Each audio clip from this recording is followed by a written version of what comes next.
কোন পদ্ধতিতে হতে যাচ্ছে ত্রয়োদশ জাতীয় সংসদ নির্বাচন, পিআর নাকি পুরনো পদ্ধতি? এ নিয়ে রাজনৈতিক মহলে চলছে আলোচনা সমালোচনা। তবে কোন দল চাক কিংবা না চাক, পিআর পদ্ধতিতেই হবে আগামী সংসদ নির্বাচন, এমনটাই দাবি করেছেন বাংলাদেশ জামায়াতে ইসলামের সেক্রেটারি জেনারেল অধ্যাপক মিয়া গোলাম পরোয়ার। বলেন, দেশের জনগণও পিআর পদ্ধতি গ্রহণ করবে।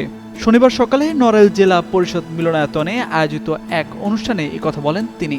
জানান, পিআর পদ্ধতি জামায়াতে ইসলামী নতুন করে যাচ্ছে এমনটা না। দলের সাবেক আমির অধ্যাপক গোলাম আজম নির্বাচন অবাধ ও সুষ্ঠু করতে দুটি পদ্ধতির কথা বলে গেছেন। এর মধ্যে একটি তত্ত্বাবধায়ক সরকার, অন্যটি পিআর পদ্ধতির নির্বাচন। রান্নায় আমার ভালোবাসা Jamuna gas stove. Jamuna gas stove, আধুনিক, নিরাপদ ও দীর্ঘস্থায়ী। বিগত নির্বাচন নিরপেক্ষ করতে তত্ত্বাবধায়ক সরকার যেমন প্রতিষ্ঠিত হয়েছে, তেমনি সব দলের অংশগ্রহণমূলক নির্বাচন অনুষ্ঠানের লক্ষ্যে পিআর পদ্ধতিও প্রতিষ্ঠিত হবে।